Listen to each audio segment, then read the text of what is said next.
Bonjour à tous, bienvenue de nouveau donc dans ces petites vidéos du mois d'août sur Guide Hypnose. Je fais juste un petit clin d'œil à Armel qui m'a encouragé il n'y a pas longtemps à continuer ces petites vidéos.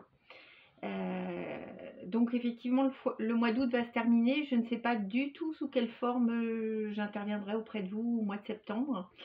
Voilà, je vais laisser mon imagination le décider. Mais néanmoins, j'avais envie de continuer donc ce chapitre sur ces interrupteurs à émotions que depuis le début août, je vous invite à créer sur vous et aussi sur vos enfants. Alors, aujourd'hui, j'avais envie de parler d'une particularité qu'a notre cerveau, de toujours choisir le meilleur pour nous, de toujours aller vers ce qui va être le plus confortable, le plus agréable, et de plutôt nous éloigner de tout ce qui va être pénible. Donc, vous l'avez compris, ce cerveau, il se sert aussi beaucoup de nos émotions pour communiquer avec nous. Les émotions négatives ou les émotions désagréables, pénibles, comme les belles émotions. Donc au début de ce mois d'août, je vous avais quand même beaucoup parlé de la nécessité de se constituer une boîte à outils et de savoir reconnaître les bonnes émotions qui nous arrivent, les bons moments, et de pouvoir les ancrer quelque part. Pourquoi je vous ai incité à faire ça? Eh bien, c'est parce qu'aujourd'hui, j'avais envie de vous parler du court-circuit. Du court-circuit que l'on peut créer en actionnant deux interrupteurs en même temps.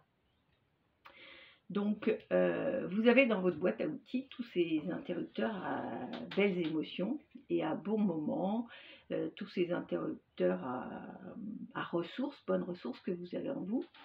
Et puis, vous allez pouvoir l'utiliser à des moments particulièrement désagréables où une émotion pénible, une difficulté va se présenter dans votre vie. Faire monter un stress, faire monter quelque chose de difficile que vous appréhendez, hein, et donc vous allez ressentir forcément le cœur qui bat, peut-être un peu les mains moites, et ce sentiment désagréable d'être obligé, par exemple, de parler en public, ou d'être obligé d'aller aborder un sujet délicat avec votre patron, ou un collègue de travail, ou peut-être un conjoint. Et cette émotion désagréable va monter et créer quelque chose de particulier à l'intérieur.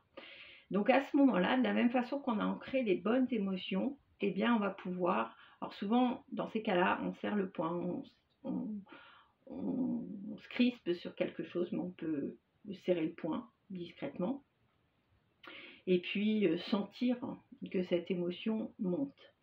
Et puis quand je vous parlais de créer un court-circuit, comme dans notre boîte à outils, on a aussi ancré des gestes, des interrupteurs sur les émotions de confiance à un moment particulier où on était particulièrement à l'aise à animer une discussion avec des amis, à pouvoir argumenter de façon précise et assez forte une idée avec son conjoint. Et voilà, un moment où on a été fier et où on a été... eh bien, pendant que l'émotion désagréable de stress monte, eh bien, on va pouvoir actionner le petit geste, hein, ça peut être un signe OK, ça peut être n'importe quel geste que vous avez choisi à ce moment-là et que vous allez pouvoir actionner en même temps que cette émotion désagréable arrive. Ces deux interrupteurs, eh bien, quelque part, j'ai envie de vous dire, faites l'expérience. En fait, faites l'expérience de ce court-circuit de ce qui va se passer à l'intérieur de vous à ce moment-là pour savoir quel interrupteur va le remporter et quelle émotion finalement va rester à ce moment auquel vous vous préparez. Voilà, bah écoutez, je vous laisse de votre côté faire l'expérience, si vous le souhaitez bien sûr, hein, sinon bien sûr aucun souci. Et puis je voulais aussi vous parler de la façon aussi dont on peut utiliser cette propriété du cerveau de choisir la meilleure émotion entre deux choses. Comment on peut l'utiliser pour accompagner nos enfants. Vous savez, nos enfants qui parfois sont dans l'opposition et qui ne veulent pas ou nous donnent cette impression d'être capricieux et de ne pas vouloir obéir quand vous lui dites non ou vous lui dites arrête ou que vous lui demandez de cesser son activité immédiatement parce qu'il est temps de rentrer ou que voilà. Donc vous allez faire monter par ces petits mots, hein, ces petits mots de non, c'est interdit, stop. Vous allez forcément poser des interrupteurs auditifs sur une émotion de frustration hein, qui va monter chez l'enfant parce que l'enfant avait envie d'aller explorer là où c'est dangereux à votre avis. Votre enfant avait envie de continuer à monter sur ce toboggan, à jouer dans le parc de jeux, et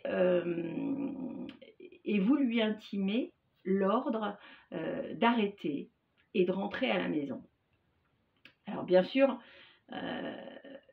comme il n'en a pas envie, c'est l'émotion de frustration qui va monter. Et faites l'expérience.